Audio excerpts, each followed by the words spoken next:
Bonjour chers auteurs, très heureuse de vous retrouver pour cette nouvelle session concernant l'écriture de votre premier roman. Donc j'espère que tout se passe bien, que votre semaine d'écriture s'est bien passée, que c'est fluide, que vous avez trouvé les mots, que vous avez trouvé de l'énergie, de l'impulsion pour vous lancer dans l'écriture. N'hésitez pas à m'envoyer un petit mail pour me faire un compte rendu si vous le souhaitez ou pour partager vos impressions, vos émotions, vos sentiments concernant l'écriture de votre premier roman. Ça me fait toujours très plaisir d'avoir des retours. Alors aujourd'hui nous allons parler de 3 choses. Je vais vous parler d'abord des chapitres, ensuite des descriptions et des dialogues. Donc j'ai pris mes petites notes avec moi pour ne rien oublier. Alors, on va commencer par parler des chapitres. Vous avez, durant la planification, du coup, découpé votre plan en chapitres que vous êtes en train de suivre scrupuleusement lors de l'écriture. Alors, concernant ces chapitres, je vais vous donner en fait ce que ma trame à moi pour éviter qu'un chapitre soit plat. En fait, je vois un chapitre comme un mini-roman dans le roman. Vous savez, le roman qui est en fait une courbe ascendante jusqu'au climax et ensuite qui redescend avec le dénouement. Eh bien, pour moi, un chapitre doit suivre exactement la même courbe. Une courbe ascendante jusqu'au point culminant et ensuite on redescend tranquillement.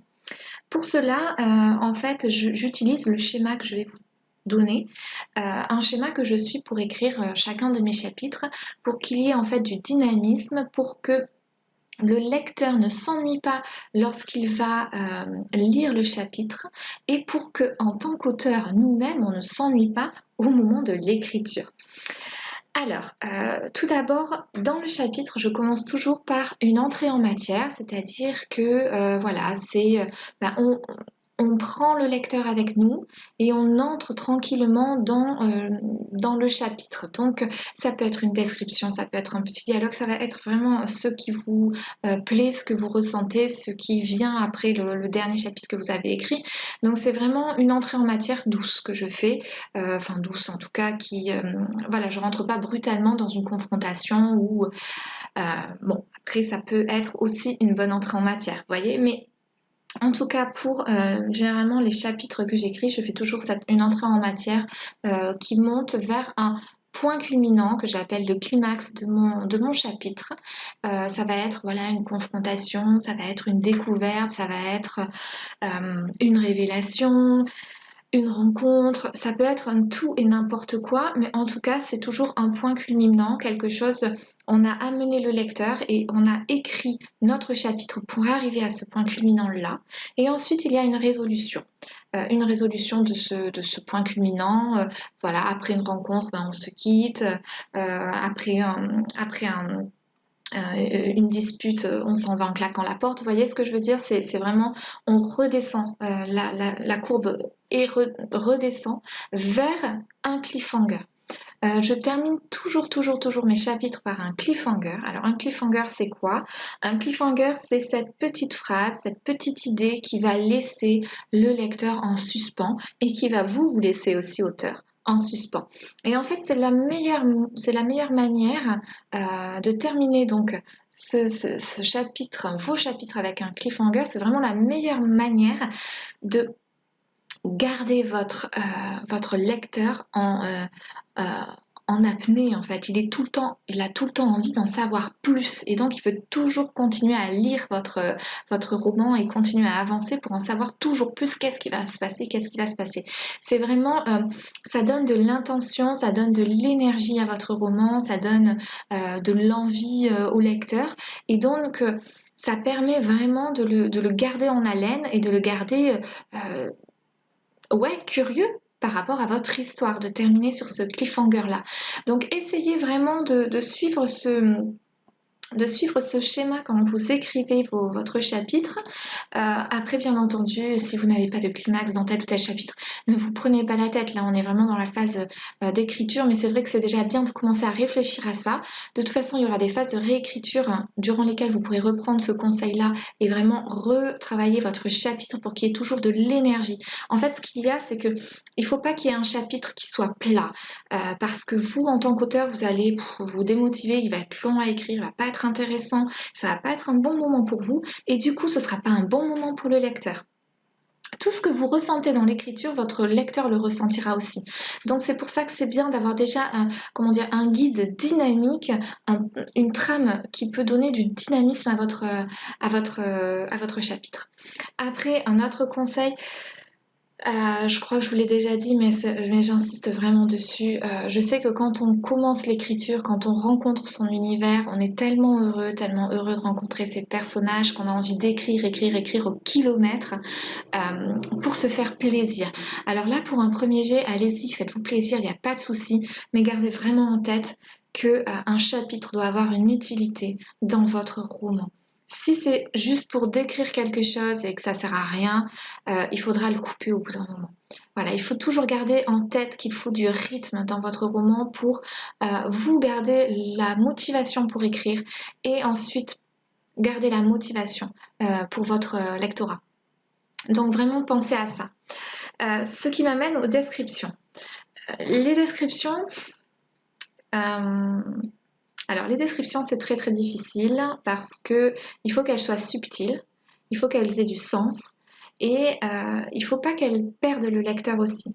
Si vous vous perdez dans des descriptions de 3 à 4 pages concernant, j'en sais rien, une robe, alors ça se faisait très très bien dans les livres, moi que j'adore, des grands classiques et tout ça, mais actuellement c'est pas vraiment ce qui se fait. Vous pouvez le faire pour vous faire plaisir, mais il faut quand même que ça apporte quelque chose, que ça enrichisse le récit, que ça enrichisse votre univers. Voilà, ne faites pas une description juste pour vous faire mousser, pour faire mousser votre récit, pour mettre pour mettre des mots à votre conteur. Non, non, non. Il faut vraiment que votre description, posez-vous la question, est-ce qu'elle est utile? Est-ce que mon lecteur en a besoin de cette description? Est-ce qu'elle a besoin de faire 1000 mots, 200 pages? Enfin, j'exagère, mais vous voyez ce que je veux dire. Et puis, n'oubliez pas surtout, quand je parle de subtilité, c'est qu'une description, elle commence avec vous. Bien entendu, vous avez tout dans votre tête, vous connaissez par cœur votre univers, vous connaissez votre personnage. Donc, vous voulez tout décrire pour que le lecteur se fasse exactement la même idée que vous. Mais sachez qu'en fait, cette idée-là que vous avez, elle est vaine parce que on est tous différents, chaque être humain est différent et donc chaque être humain imaginera dans sa tête ce qu'il voudra. Et en fait, la meilleure manière que le lecteur imagine ce que vous avez dans la tête, ça va être en fait plutôt de faire des descriptions au lieu qu'elles soient vraiment réaliste au maximum, avec un maximum de détails, ça va être plus des descriptions dans la suggestion, dans la subtilité, dans des mots-clés qui vont inspirer des images à votre lecteur, vous voyez, et ainsi vous arriverez à connecter votre description comme vous la vouliez à ce que le lecteur imaginera. C'est vraiment en fait une rencontre. Une description, c'est ce que vous allez donner et il ne faut pas trop en donner, il faut donner juste assez. Et en fait, ça va être ce que le lecteur, lui, avec ce que vous lui donnez, va pouvoir s'imaginer de votre univers. Donc, donnez des mots-clés, des mots précis, des mots percutants, des mots, un champ lexical, quelque chose qui sera riche et voilà, plus un champ lexical, plus quelque chose de riche avec des mots percutants, des mots clés qui vont faire en fait que le lecteur, en lisant ça, il va infuser au niveau de la description. Parce que c'est ça, une description, le lecteur ne doit pas la trouver lourde, ne doit pas la trouver longue, il faut qu'il la lise sans s'en rendre compte, il faut qu'il la lise en fait en la voyant devant lui. C'est comme si en fait quand vous faites la description de votre personnage qui rentre dans une pièce, il faut que votre lecteur rentre dans la pièce avec votre personnage. Donc j'en viens du coup à ce que j'ai envie de dire. Au niveau de l'infusion, le meilleur moyen de faire que votre description infuse votre lecteur, infuse votre récit, c'est de la rendre palpable, de la rendre sensuelle, on va dire, c'est-à-dire palpable avec les 5 sens de votre lecteur et vos 5 sens à vous. Quand vous décrivez quelque chose, décrivez cette chose, décrivez votre personnage avec vos 5 sens. C'est-à-dire ça va être avec ce que voit votre personnage, ce que ressent votre personnage, ce qu'il sent avec les odeurs qu'il peut voir, qu'il peut percevoir dans la pièce. Ça peut être les bruits qu'il entend, ça va être, alors le goût, bah, ça dépendra de ce que c'est, mais le toucher de certaines choses, ça va être toutes ces 5 sens-là qui vont donner une, euh, une sorte de 3 dimensions à la description que vous allez décrire. Et quand vous décrivez un personnage, c'est un petit peu pareil. Décrivez-le vraiment avec tout ce qu'il est. Voyez, tout ce qu'il... ne faites pas une description plate. Hein. Essayez de la rendre vivante et surtout dites-vous que vous commencez la description mais qu'elle doit se terminer dans l'esprit de votre lecteur. Posez-vous également la question quand vous faites une description, est-ce qu'elle est bien placée? Est-ce que ma description est cohérente à cet endroit-là? Est-ce qu'elle serait pas mieux venue plus tôt ou mieux venue plus tard? Ça dépend. Est-ce qu'elle alourdit pas le chapitre ou est-ce qu'elle rallonge pas trop cette situation à ce moment-là? Est-ce qu'elle ne serait pas plus pertinente? Est-ce qu'elle n'aurait pas plus de place à un autre moment? Vous voyez, posez-vous cette question-là. Et également, posez-vous la question, est-ce que vous pouvez faire une description qui est, comment dire, entière, dans sa globalité, 20 lignes de description, ou bien est-ce que pour, par exemple, décrire votre personnage, de le décrire tout d'un coup, est-ce que ce serait pas mieux de le décrire petit à petit? Au départ, moi ce que je faisais, je décrivais tous mes personnages d'un coup, je donnais toutes les infos. Et en fait, ce que je fais maintenant, j'essaie de le faire de manière plus subtile. Je précise la couleur des cheveux à tel endroit, je précise à tel endroit si elle est petite, si elle est grande, si voilà la morphologie à un autre moment, je vais pouvoir préciser autre chose, vous voyez. Et en fait, je détaille ça, on va dire, dans le premier quart de mon roman. Comme ça, le lecteur a le temps de créer l'image de mon personnage, créer l'image du lieu que je suis en train de décrire. Et, euh, et j'essaie vraiment de donner des choses, comment dire, voilà, des images percutantes, mais je les, sans insister dessus, je donne juste l'image percutante, ce qui va suffire pour que le lecteur se fasse une idée. Par exemple, sur le style vestimentaire, alors j'ai, par exemple, dans ma série, il y a deux choses, le style vestimentaire dans ma série, comme mon personnage principal travaille dans la mode, elle est toujours décrite du haut, voilà, de la pointe des cheveux aux orteils, parce que ça fait partie de mon récit, ça fait partie de mon personnage, ça fait partie de qui elle est, de comment elle s'habille, de comment est-ce qu'elle fonctionne. Donc c'est très très important pour moi de décrire vraiment la fashionista. Mais là, par exemple, dans mes derniers romans, je peux juste décrire par exemple bah, qu'elle s'habille avec des baggy, par exemple, des jeans très larges, et, euh, et ça va suffire en fait à faire le style vestimentaire parce qu'on imagine très bien comment s'habillent les personnes qui en fait portent ce genre de jean. Vous voyez, j'ai pas besoin de dire que c'est qu'il est de telle couleur, que c'est accompagné d'un t-shirt. Enfin, voilà, je donne juste ce petit truc là et en fait je laisse au lecteur je laisse au lecteur en fait le loisir d'habiller le personnage comme il le souhaite. Ok. Et je sais que dans sa tête, il l'imagine comme moi je l'imaginais parce que j'ai juste donné ça et que c'était la chose la plus percutante à donner pour le style vestimentaire de mon personnage. Ça, c'est un exemple. Ensuite, ce que vous pouvez faire aussi, pour terminer, c'est peut-être au lieu de parfois faire des descriptions qui sont très longues, vous pouvez juste vous inspirer de métaphores. Faire des métaphores, alors qu'elles soient filées ou pas.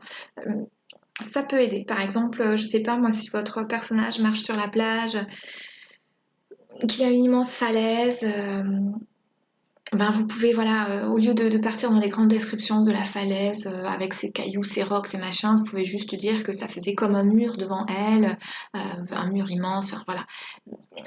Ça peut aider, voilà, à, comment dire, à personnaliser, à raccourcir le moment de la description et du coup à embrayer sur autre chose et pas allonger le récit. Hein. Voilà pour les descriptions. N'hésitez pas si vous avez du mal avec les descriptions à m'envoyer un petit mail, ça me fera plaisir de vous répondre et voilà, de vous aider. Ensuite, concernant les dialogues. Alors, les dialogues, j'ai pas mal à dire aussi, donc je reprends mes notes. Les dialogues, comme les descriptions, comment vous dire, ils doivent être subtils. Alors, les dialogues, ils servent à plusieurs choses. Ils servent à caractériser vos personnages, bien entendu. Ils servent à rendre le livre vivant et à passer des infos. Alors, je vais commencer par la caractérisation des personnages. En fait, un dialogue, c'est le meilleur moyen pour votre lecteur et pour vous-même d'apprendre à connaître votre personnage parce que vous allez le faire parler, vous allez le faire exprimer des idées. Il va se montrer sous telle ou telle humeur, sous tel ou tel angle, vous voyez. Donc, c'est vraiment ce qui va permettre de le caractériser. N'oubliez pas que votre personnage est vivant quelque part et donc il a sa propre voix. Donc, posez-vous des questions pour le caractériser. Quel vocabulaire il emploie, quel est son champ lexical, est-ce qu'il a des tics de langage, est-ce qu'il parle un langage soutenu, est-ce qu'il parle plutôt de l'argot, est-ce qu'il dit beaucoup de gros mots. Essayez voilà, vraiment de caractériser au maximum votre personnage via le dialogue pour que quand votre lecteur lira votre dialogue, en fait, vous n'ayez même pas à préciser qui parle parce que avec la voix de votre personnage, le lecteur saura qui s'est exprimé. Donc essayez de travailler là-dessus. C'est vraiment un moyen d'exprimer les goûts de votre personnage, ses couleurs en fait, vous voyez ce que je veux dire, ses avis, vraiment votre lecteur et vous-même, vous allez pouvoir vous faire une idée très précise de qui est votre personnage à travers le dialogue. Ensuite, le dialogue rend le livre vivant dans le sens où du coup, ça peut couper des descriptions, ça peut comment dire, redonner du rythme à un moment où c'était un petit peu plus pesant. Donc pensez peut-être quand vous avez du mal avec une description d'une action, peut-être à placer un dialogue à ce moment-là. Moi, je sais qu'il y a beaucoup de fois où j'ai la flemme de décrire ce qui vient de se passer ou une scène et tout ça. À ce moment-là, je fais un dialogue et dans mon dialogue, je raconte ce qui s'est passé. J'ai énormément utilisé cette petite astuce, notamment sur ma série qui fait 400 000 mots. Au bout d'un moment, j'étais fatiguée de toujours devoir faire des scènes où il fallait décrire plein de choses, plein de descriptions et tout ça. Et donc, en fait, ce que je faisais, c'est que je zappais la scène à écrire et je faisais après la scène un dialogue qui racontait ce qui s'était passé. Et souvent, je mettais de l'humour, souvent, je mettais des choses un petit peu épiques, voilà, au niveau de la façon dont justement raconter l'histoire, dont mes personnages racontaient l'histoire. Donc, ça donnait beaucoup plus de rythme. Essayez de voir si vous pouvez, voilà, faire ça. Concernant un dialogue, le dialogue, ça se permet aussi de faire passer des infos, mais alors attention, attention, attention, soyez hyper subtil avec ça. Je vais vous donner un exemple, un truc qui m'horripile. C'est dans certains téléfilms, on va dire. Je sais pas qui sont les scénaristes, parce que bon, quand même. Mais souvent, le téléfilm commence avec deux meilleures amies qui se retrouvent pour un café. Et alors, les meilleures amies sont meilleures amies, donc on va dire qu'elles se connaissent ou ils se connaissent depuis des années. Et en fait, dans le dialogue, là, les meilleures amies racontent un truc qui sonne hyper faux, mais en fait qui est juste là pour passer l'information sur le personnage principal. Oh oui, mais rappelle-toi quand tu étais en couple avec un tel blablabla, blablabla. Ou alors, oui, mais rappelle-toi, dans ton précédent travail, tu avais ci, tu avais ça, tu avais ça. On se dit, mais pourquoi elle lui... Enfin, ça n'a pas de sens à ce moment-là. Et donc, vraiment, réfléchissez à donner du sens. Quand vous passez des infos, il faut que ça ait du sens, il faut que ce soit bien placé, il faut que ce soit cohérent, il ne faut pas que ce soit lourd, il faut que ce soit subtil. Voilà, il faut vraiment vous rappeler que vos personnages se connaissent depuis des années et que quand ils se rencontrent, c'est comme quand vous rencontrez votre meilleur ami et vous parlez de choses de manière détachée. Essayez de faire des... Posez-vous la question, en fait, est-ce que c'est pas cousu de fil blanc la manière dont j'amène mon information, dont je passe les infos. Par contre, alors c'est vrai que du coup je vous dis, imaginez-vous le dialogue entre vous et votre meilleur ami, mais quand on rencontre nos meilleurs amis, on va passer 2 heures autour d'un café, on va discuter, discuter, discuter. Là, vous n'avez pas 2 heures en fait à raconter, quoi. Donc ce que vous allez écrire, il faut que ce soit court. Vous ne pouvez pas faire un dialogue de 200 pages. Donc en fait c'est vous qui allez maîtriser ce que vos personnages vont dire, même si vous leur lâchez la bride à vos personnages, même si vous les laissez s'exprimer comme ils le veulent et tout ça, vous êtes quand même maître du dialogue et vous devez aller à l'essentiel, ne pas vous perdre dans des détails inutiles, ne pas vous perdre dans des dans de la, ouais, dans des dialogues juste pour vous faire plaisir et tout ça. Et je sais que c'est tellement difficile parce que on aime nos personnages, on a envie de les faire parler, on a envie de les faire s'exprimer. Mais des fois, il faut juste aller à l'essentiel et se rappeler de qu'on est maître, qu'on est nous auteurs et que nos personnages, ben, on doit aussi les diriger pour que le dialogue parte pas en vrille. Donc faites attention à ça et faites attention aussi aux répétitions dans vos dialogues, c'est-à-dire que moi je sais que une de mes erreurs c'était souvent de faire des répétitions de phrases, des répétitions de mots, alors pas de mots mais de phrases dans mes dialogues. Voilà, je faisais passer une info puis je la ramenais deux ou trois lignes plus tard et ensuite elle revenait un petit peu plus tard encore. Bon, non, il faut, hein, voilà, faut élaguer, il faut essayer d'aller à l'essentiel. Donc voilà ce que je peux vous dire concernant les dialogues. Écoutez, j'espère que cette vidéo vous aura du coup apporté pas mal d'informations concernant l'écriture de votre roman. N'hésitez pas à m'envoyer un petit mail, hein, comme je vous le dis à chaque fois. Et puis on se retrouve la semaine prochaine pour une nouvelle session. En attendant, écrivez bien. Merci à vous.